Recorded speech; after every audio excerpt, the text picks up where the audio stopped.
Okay, hello, and welcome back to another Katasi Healing Talk. We continue our conversations about the ancient teachings that have been lost to the masses.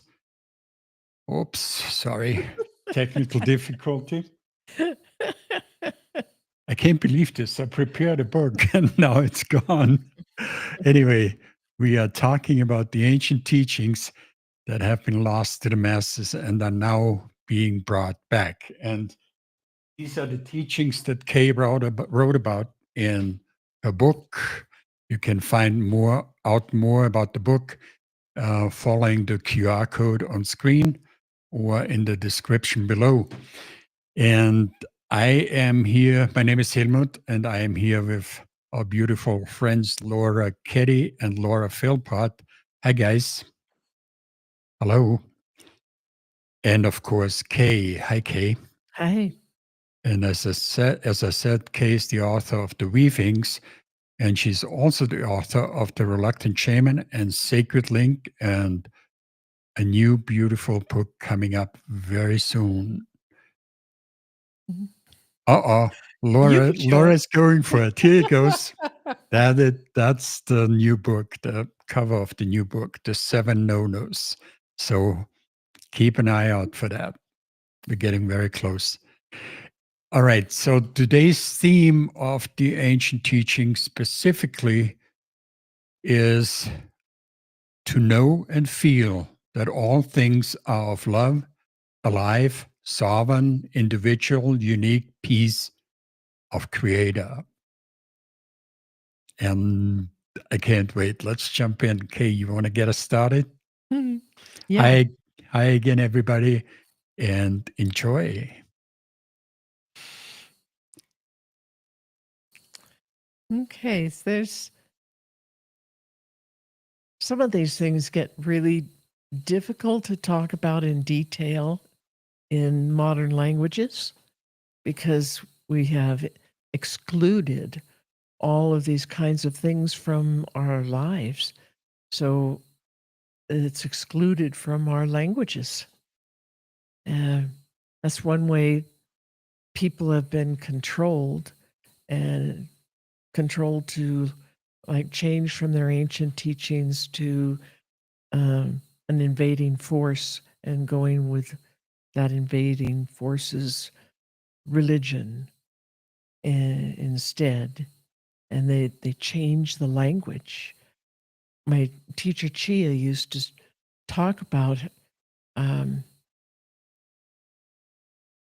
their concept of instead of going in and just killing everybody like they could and often did, they would the main um, weapon was to change their thinking, their language, their words, and they were won over. They were destroyed by the words that the invaders came with and used against them. And and so they very quickly started to lose their teachings. The elders would be killed. Um, all kinds of terrible destruction and violence and in the way of controlling people, getting them to obey what the invaders want them to think. And all of those things combined, so much of these teachings were lost. It's completely lost out of that branch of human culture. And so here we are today with languages that don't speak to our spiritual nature at all. And they talk about their religions as being spiritual. That is this all they need is of spirituality is to follow this invading religion, and that's it. But um, that invading religion doesn't teach anything about these old ways of thinking and being. There's way too much corruption that became part of those ancient religions that just stormed in and conquered in all these different fashions. So when we start to think about what does it mean to feel, what does it mean to know something? We think of feeling and knowing as something that we heard. Our parents told us, we read it somewhere, we saw it on TV, the neighbor said it, or when you were kids, your best friend told you about big important secrets of life, and but what they've been spreading is the propaganda, are the lies, the things that they tried to replace real spirituality with these lies.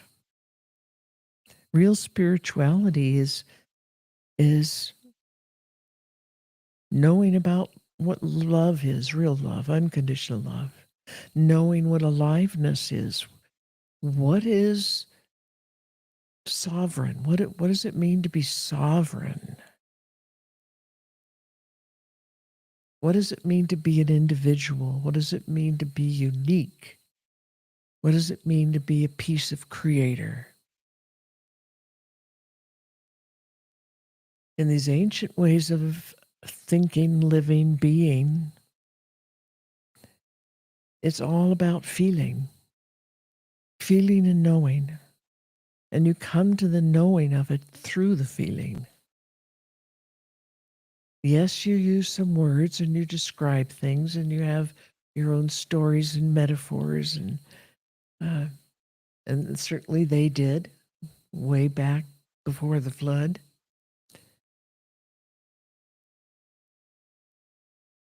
But they described these things that they called spiritual, the spiritual part of our beingness, of our nature. And everything in the physical world has a spiritual part, even a rock. Because in the old teachings, one of the very first things that is taught, and this is to babies, to infants and toddlers, and everything is alive. Everything. That's really different than modern thinking and modern religions. And it goes against a lot of modern science that we've had for the last 200 years. Everything is alive.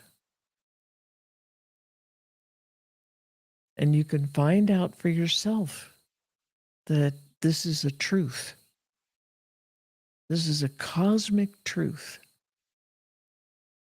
All over our planet, everything that we can perceive and feel and touch and see, and everything is alive, all the way out into the cosmos, as far as we can imagine that the universe reaches. Everything is alive.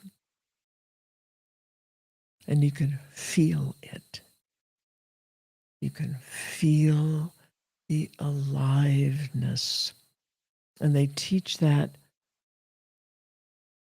from before kids can talk. This is what they say to them. This is what they teach them. Everything. And you can feel the aliveness in yourself. They're taught to feel that. We're alive. We can think and and we could talk, and we can, touch things, and walk around and do what we need to do. We can be born and grow up, and then raise families ourselves, and pass the teachings on, and we think. We we like to think, modern humans would like to think that human beings on our planet, are the only creatures that can really think. They don't attribute any kind of thinking to other species, animals or plants or trees or rocks or the rivers or waterways or the sky or the clouds, uh, the, the dirt, every piece of dirt, every little speck, everything's alive. And we can feel it. We can consciously connect. We're already connected. Unconsciously, we are connected to everything, everything, everything, everything, everything. All over the universe, all over our planet. Even to things we like to think we ookers, we don't want to be connected to that. We are connected to everything. So they teach how to feel it. How do you do that in our modern world with our modern language? How would you go about teaching your new baby, the little toddler, that they're alive and everything else is alive? Everything, everything, everything. And what does alive mean? What does alive contain? It is consciousness, it's thinking, it's feeling, it's having wants and desires and movements and questions, interaction, interaction with other.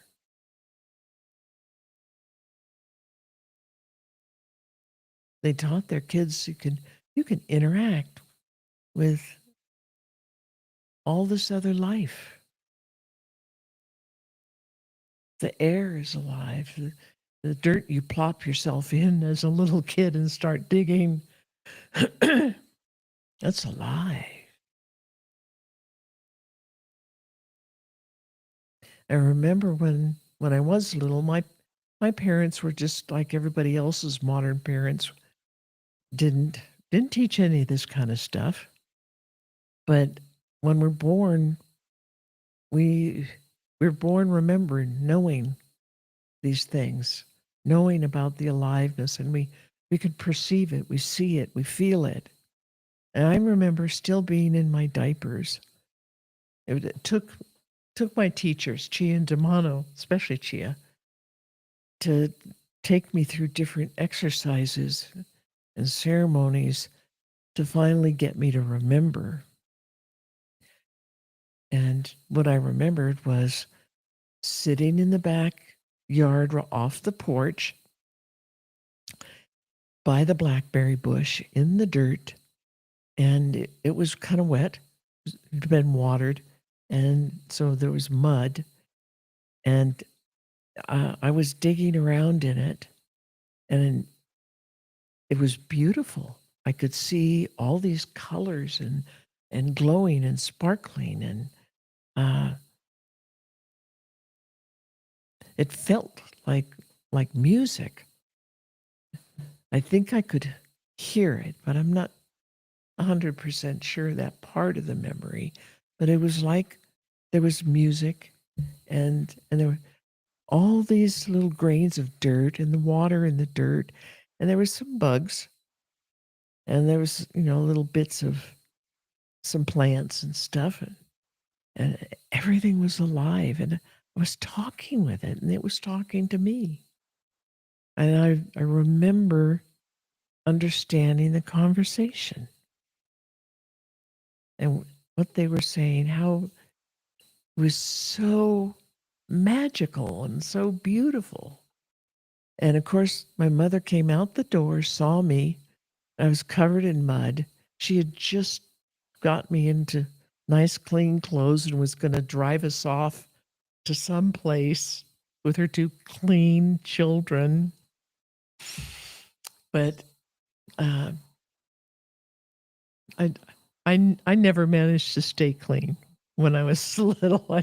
It just was not part of me, and I just had to have this stuff all over me and have it be part of my clothes and wear it and on my face and my hair and it was so glorious.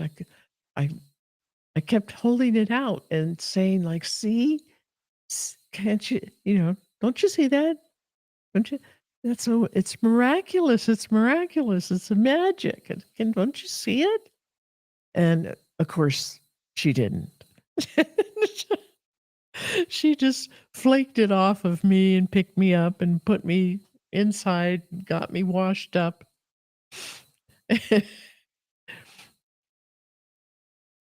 But in the ancient teachings, they say that all babies and all little tiny kids, they still have that knowledge and that ability. Those are spirit senses. Those abilities are spirit senses to be able to perceive all these aspects of life around us.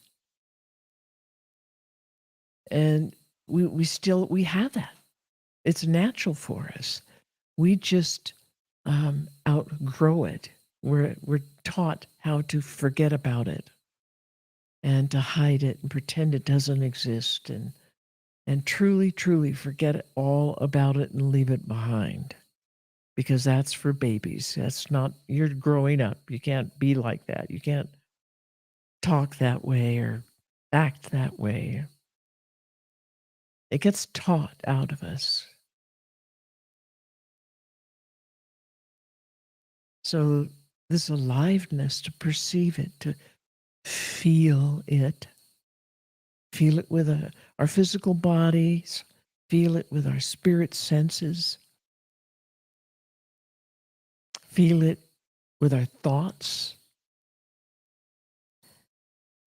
And in doing that, we come to know it, to truly, deeply, deeply understand and know what it is we're interacting with. This feeling and knowing is an interaction. It's a communication, it's connectedness, conscious connectedness. Unconsciously, we're connected to everything in the universe, but we can just turn our attention a little bit and we'll be right back there like we were when we were super tiny. And we can remember. We can even remember from before being born, for wherever it was we were before we were born, with these spirit abilities and this way of thinking and feeling and knowing. It's not like the linear mind. The linear mind that is so touted in our modern culture. It's almost deified.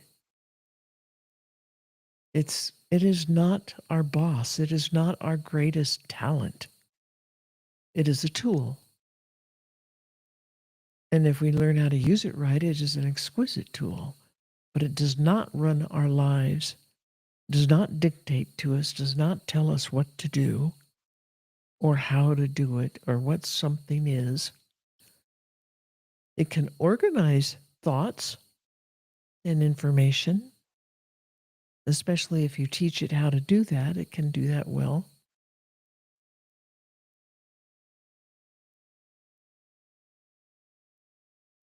what we're after with the ancient teachings is to bring back the feeling, the spirit senses, which are all feeling. Some of them are a little similar to our physical senses, and others just go way past to sense all kinds of things that we normally, in the way we live today in our propaganda world, we've been conned into thinking that all that stuff is just fairy tales, doesn't really exist. Nobody has those abilities. But the truth is, we all do. It's all part of our species. It's all part of who and what we are. When you discover the aliveness of things, when you are able to feel that, especially now as an adult in our modern world, with modern education and all that propaganda and mind fog, when you can feel that something is alive, one of the things that you notice outstandingly is the love. Everything is love. Aliveness is love. Absolute, pure, unconditional love.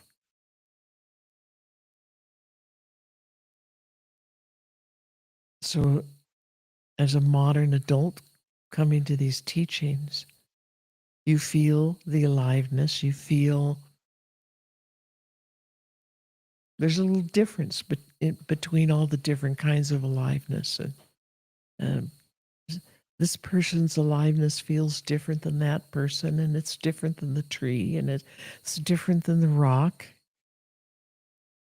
You may not understand it, but you notice that there is something different.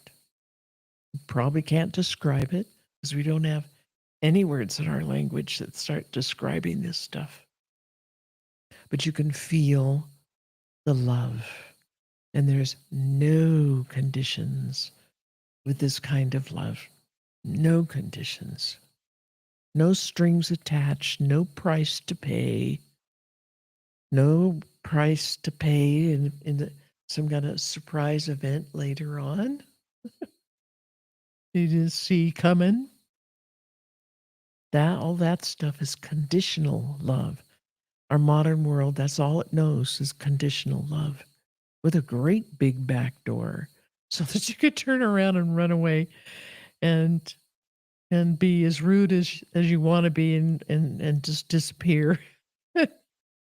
And that's what we learn to do in the modern world. We don't learn about these real things of life. These are the real aspects of being alive in the physical world and being alive in the spiritual world, whether you have a body or not. These are the things that matter the most, that are the biggest parts of our existence. So when you've come across aliveness and you can feel it, you can detect it. You can pick up a rock and you can feel its aliveness. You feel its consciousness and its emotions and its thinking and perceiving. You can feel it. You feel its history, its knowledge. Rocks are incredibly knowledgeable. Do you have any idea how old some of those rocks are? Not everything was born on this planet brand new from a earthly volcano. They came into being in all kinds of different ways and came here from even other places. And all of that's recorded in there.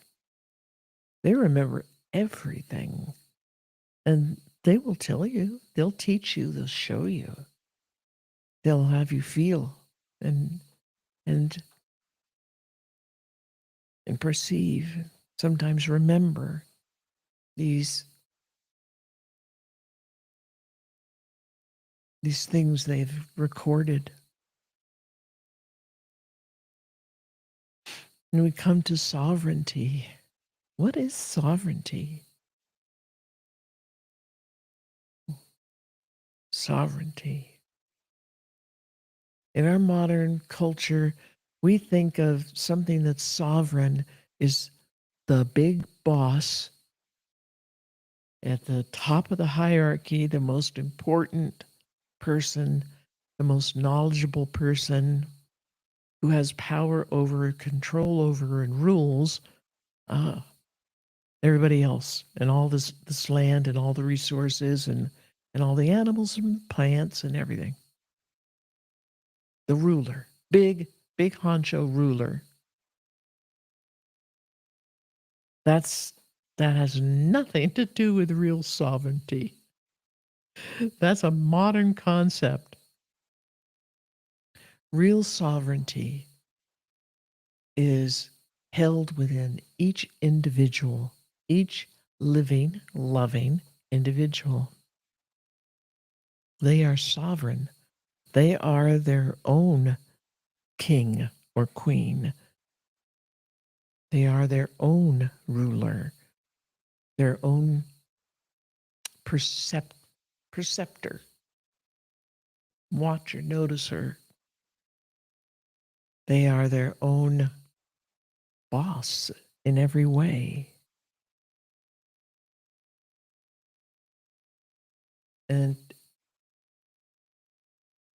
whatever there is that is about them, that defines them, that is them, that's theirs. That's part of who and what they are at the moment. And as far as humans are concerned, a sovereign human is a person that can rule themselves, does not have to be ruled by anybody else or any group or any concepts, group thought forms, ruled by any group of people,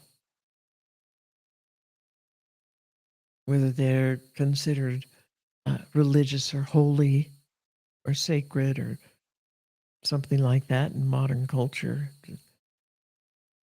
or a government that's been appointed or elected or taken over by power, by force. A person that is sovereign doesn't need any of that in their life and is free in every way you could think of. Truly, truly free.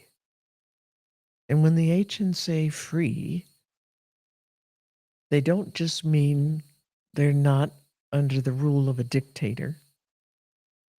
True freedom means they're not under the rules and thoughts and beliefs and propaganda of a system, of a group of people, of a government that wants to control large groups of people, wants to control everything about them. Someone who is sovereign, they control themselves, they own themselves, they own their own property, they own their own thoughts, their own spirituality, their own progress in learning about life and learning about spirituality. That's what real freedom is, and what really being sovereign is. And everything in the ancient way of thinking is sovereign. Every grain of dirt, every plant, animal, the clouds, everything.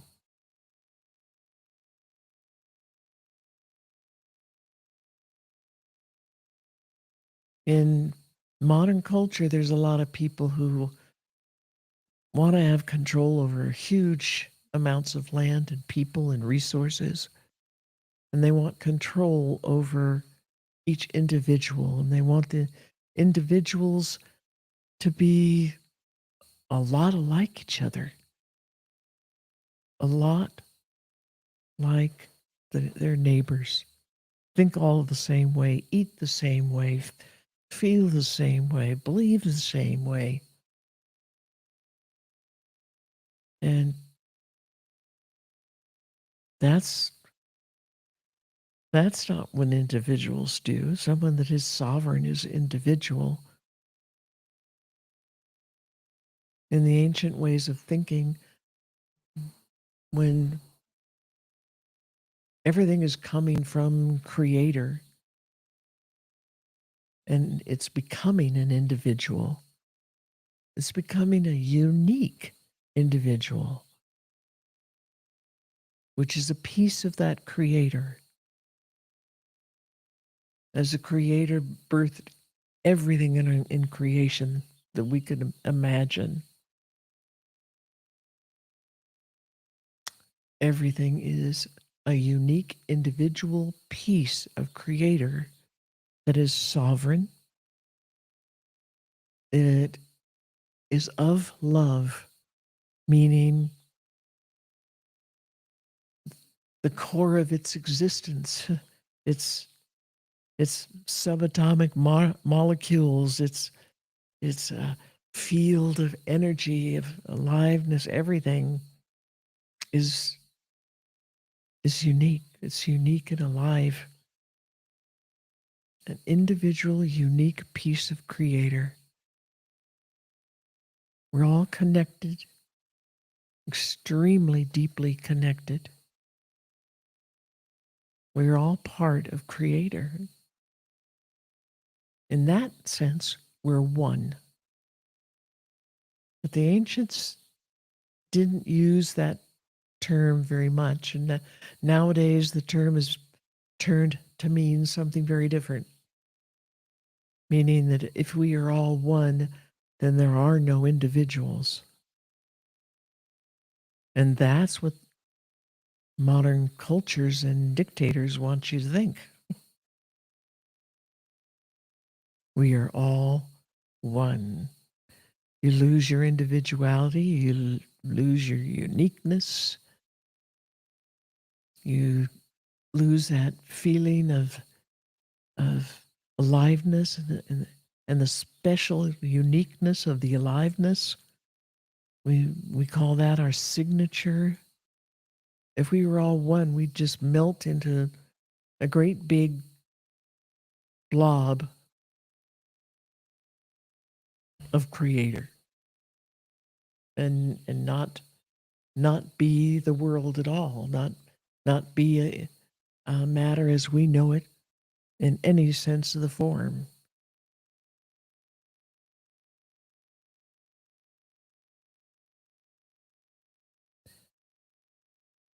So that's what the ancients feel is some of the most important things to learn about and to learn first. And when we are very, very young, they teach these things. And as they teach these things, they tell us about our song. That's our aliveness. Our song, our individual, unique piece of Creator, our totality of our existence. Spiritual plus physical, plus emotional, plus mental. It's all one thing. It's all our song. And everything that is alive and exists in this world has a song. Even every little speck of dirt, every atom, every sun, every the atmosphere, everything has a song. And in that song, there is a heart, there is a center that just beams out everything, beams out the love, and is the love. And as Creator created us, and as Creator is itself, it is love. This world, the first thing created, according to the mystical teachings out of Egypt, was love. Firstborn, love. And then secondborn, Neith, the weaver, or some would say Spider Woman. And she takes the love and weaves it into everything that we know, all the different dimensions and worlds and aspects, and our physical world and everything on it, including us.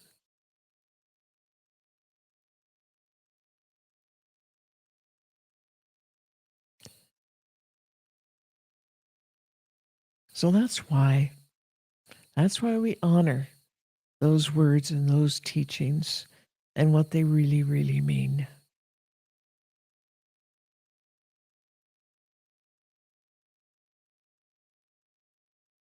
And now it's time to hear the incredible words of the three of you.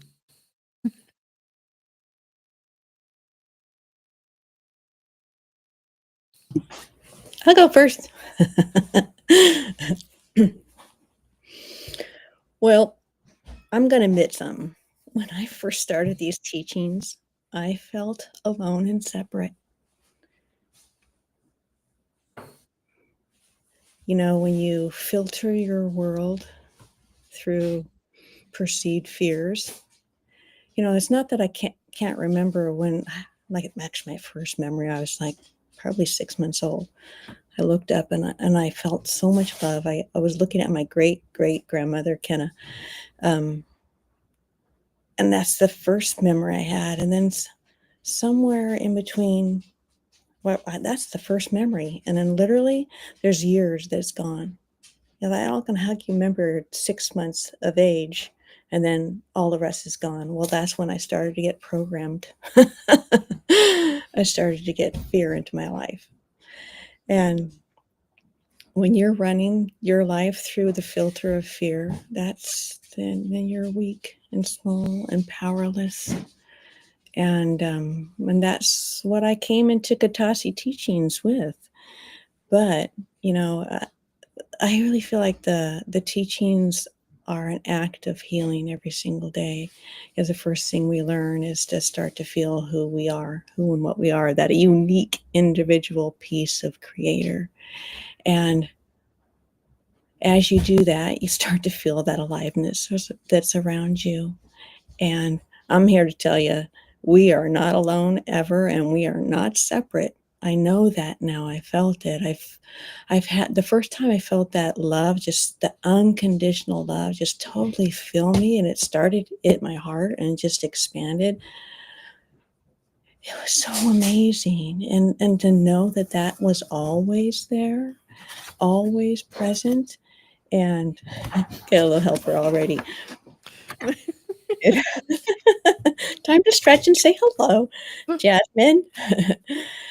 that aliveness is always there and always present. Oh, that you know, and when you know that, that's when you get to choose. You get to choose that healing every single day, that act of healing by remembering who and what you are and not being your life filtered through those masks, those blind beliefs of that weak little person. That's the freedom, and then and that's the sovereignty too. You get to make those choices, but you don't really realize it until you get some of the teachings and you experience it, and then you're like, I still find myself sometimes going into that fear mode, those masks coming up. But then I can go, okay, that's silly because that's not the who and what I am. I mean, and that's freedom to be able to choose something different than those fear-based experiences that, I mean, you get to choose. That is so amazing. You don't even realize it until you learn something different, to perceive yourself different. It's truly the foundation. And the one thing I've learned the most, you get to learn your song, you start to love yourself and realize how amazing and wonderful you are. And why wouldn't we want to live from that knowingness as opposed to the fear-based stuff? I'm so awesome. That was one of the questions we asked in our, I guess it wasn't book club, it was mask workshop. It was, where have I been withholding love in our experience? If everything's made out of love, where have I been withholding love? Because those are the blocks to experiencing it if you're withholding it. And most of us, it's withholding it for ourselves. It's those masks that just constantly judge and dictate our experience. So that might be a wonderful question to ask. Where have I been withholding love? And that's my first answer was, oh, there are times when I withhold it from myself. And when you're not feeling it for yourself, how do you even perceive it all around you? I just love these teachings. Thanks so much, Kay. Laura? I don't know that I have much to say. This has just been so great to listen to, especially Laura, what you shared. I keep thinking back to the beginning of what you said, what she had told you about to control people, how their freedom was destroyed by words. It was like changing their words, not allowing certain words. I mean, we see it in some of the morphing of all of these religious holidays that were once part of other traditions, changed morphed and changed over time into, like Easter, was originally austere, some of these things that have been morphed and changed, and the killing off of our elders, and so who knew our freedoms and who taught our young, that's, they didn't always kill off the strong. They started killing off what was sacred. And, and a lot of that was our elders who taught us, reminded us of our freedom, carried the knowledge of who we were and what we were, what was sacred, taught us that everything was living. It was, like burning a library down. It was just like removing that information from us. And so that they could then, that was part of the destroying our words, but I loved what when you said we were born sovereign, that freedom, where we're born knowing so much that we don't need those elders, in some way. If our parents wouldn't be feeding us the lies that they got fed and don't know better, but we're born with this knowledge and this understanding, this connectedness to everything, this feeling of the aliveness of everything. I think that's, I didn't look at it until you talked about it today, that, that tree has sovereignty. When you're feeling that love come back and forth from the tree, it's sovereign. Even though it can't get up and run, Our mind says all of these other things that would make it feel less free than the hawk that flew by. But it has the freedom of knowledge and information and understanding and truth, truly knowing truth that I didn't have, when I first connected with it. And it was like, that's, um, a lot of times those rocks and those trees are my heroes. In certain ways, I want that same kind of freedom, freedom, the sovereignty of the babble and the mind talk. And, the tree loves itself. It knows it's a unique piece of creator. That's that sovereignty. It didn't hit me to use that word today, Kay, until you said it, that it is free. It has sovereignty. Way more, even with my legs. It's a different way of looking at freedom. I can run, it can't. But it has so much more freedom, to express itself. And it's funny because I had that same, I remember when someone said, that we're all the same collective consciousness. It was like, it felt very Borgish to me. Like we were all, when you die, you become vanilla. It was like this mind mass that you turn to the great machine. And I couldn't stand that idea. Absolutely couldn't stand that idea. It was like the whole inside of me, and I wouldn't recognize it then, loved me, loved my experiences, loved what, and almost, started mourning the loss, like I'd even believed that statement for a moment when I heard it. And then, I don't know, it was one of our journeys into that consciousness that, of creator, one of those things, anybody who's listening to these things, you get that opportunity to experience creation. As I forget, Damano Chia said it, gloves off, eyes wide open, touch it. And it's just like, you're a piece of all of this. You really are a piece of all of this, but you're you. You're your amazing, unique beautifulness. And it's like, it's touching that just makes you utterly fall back in love with yourself. As Laura said, we all fall back into withholding it from ourselves. Trust me, I did it a few times this week, quite a bit. On, off, love myself. There I went again, love myself, up, back again. And so it's, we, at least where I am, I don't want any illusions that I've got it all figured out, but I know what I've touched and what I felt. And, and I don't want to, is envious sometimes of that tree having sovereignty. I know this is going to get there too. It will, and I'll be even more thrilled doing it with this and having that kind of freedom one day, because I felt it. I felt my uniqueness and my individuality, and once you feel it, you don't unfill that. At least it's always with you. And now it's trying to figure out how to keep these kids who we don't have the elders. We don't have as many Ks running around as we used to.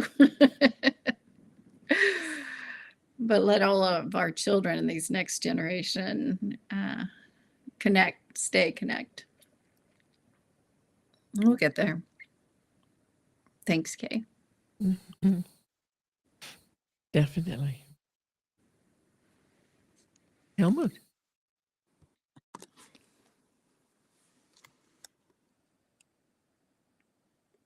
Well, as Laura said, I don't know how much to add here, but I cherish all the things that we talk about and that are part of the reality of living this life. The love, the aliveness, the connectedness, the beauty, the peace that it leads you to. But I think one of the big things, or maybe the biggest, that drove me to break free from the ideology, this culture forces you into and locks you up in was my sovereignty, my freedom, and my desire for that drove me along on this path toward learning more and more and more. And I don't know if I ever believed that you actually could become this free from it all. But the more I learn, the more I study, the more I live with you and interact with our students and connect with them, the more I realize how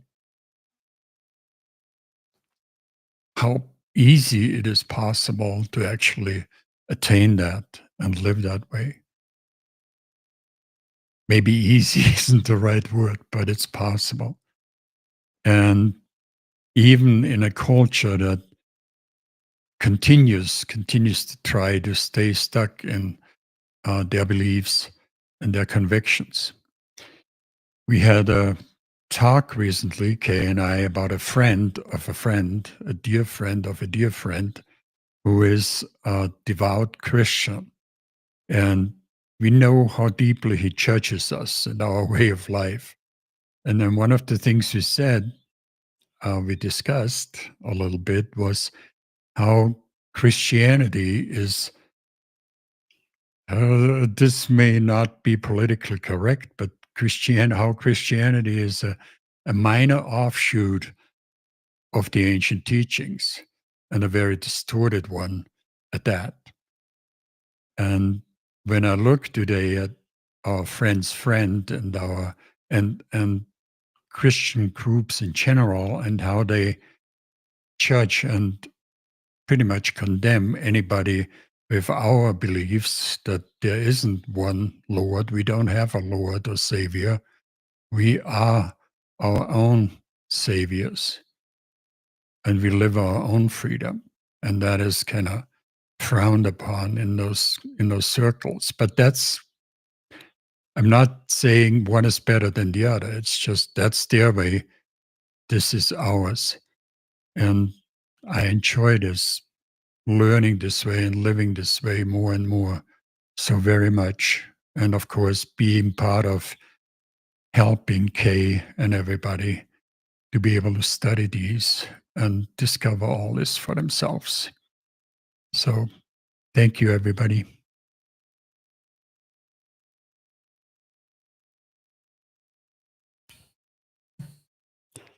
Any other thoughts? Oh, that was beautiful. Very nice. Very nice addition.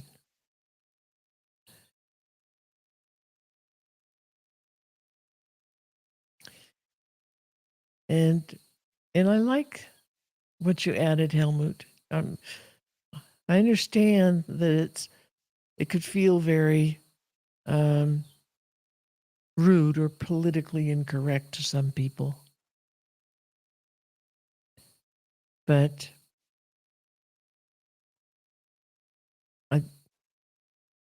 I think you have a definite note of reality singing through. The light is coming through the cracks as you speak about that. And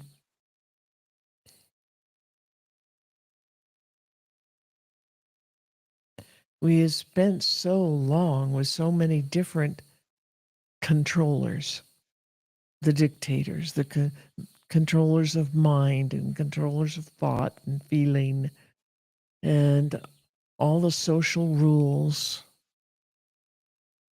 literally thousands of years. And where does it all reach in our lives? how many aspects of our lives has it touched? It's even touched our food,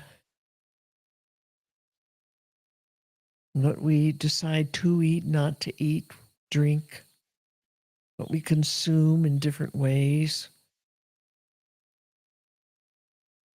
And that means that, where this corruption goes, where the control goes, we lose our freedom, we lose our sovereignty, we lose the freedom of what we could be believing. It's just taken away from us, taken out of us. And it's hard to see past that wall. It's a box. It's a big, big, ugly, dark box that diminishes all of our senses and our spirit senses and our thinking and our feeling, especially our feeling and our emotions. And tries to force us to be something that we are not. We never have been. We never will be.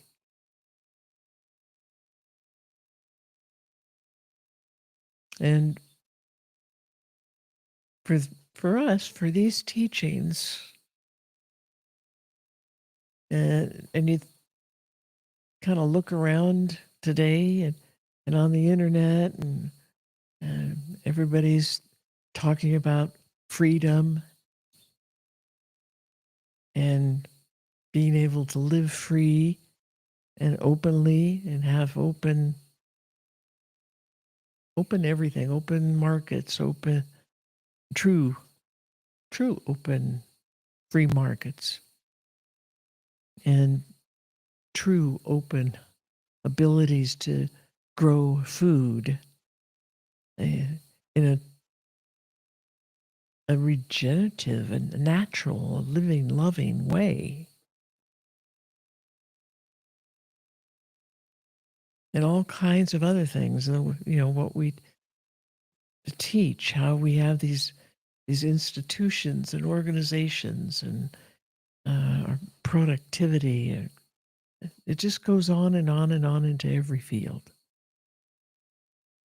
And the only field that hasn't been touched by this is the spiritual field inside you.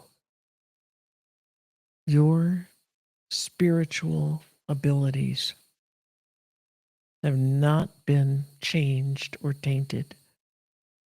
We've had them buried. We've been trained to bury them. But our spiritual our spiritual way of life,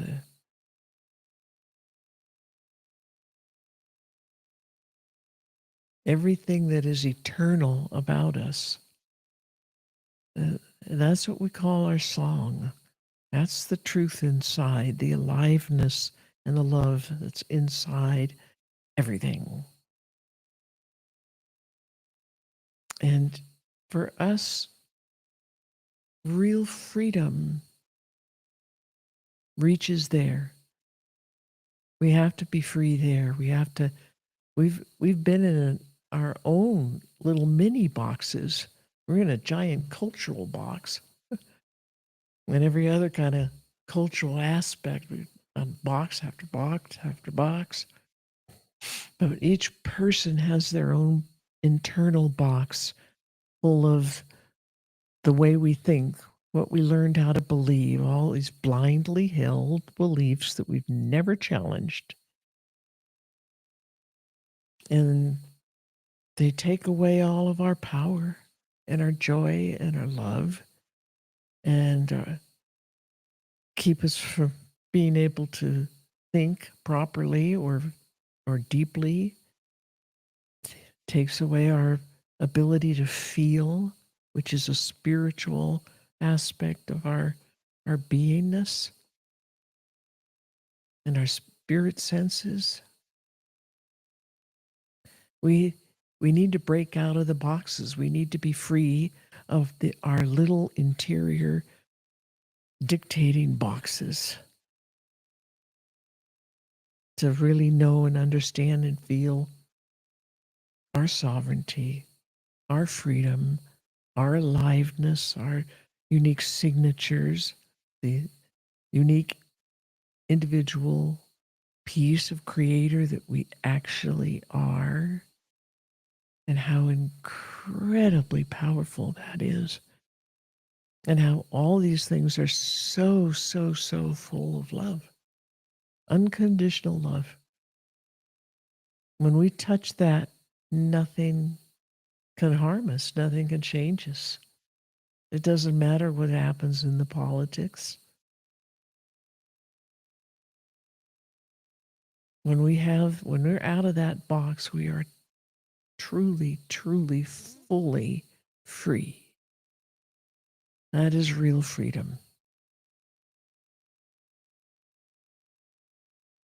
So that's what Katasi is all about. That's what they teach. Get out of the box and all the other boxes.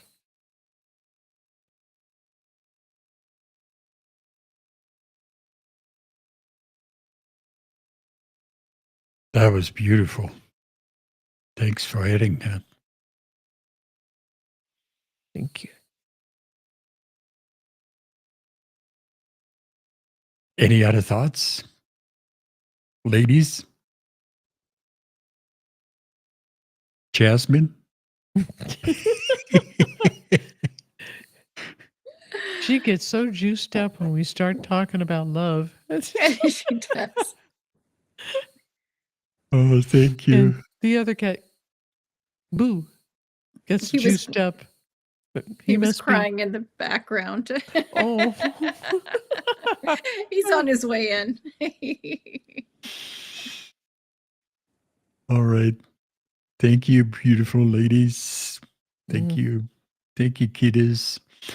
Thanks, everybody, for joining us live. Always beautiful to see you there.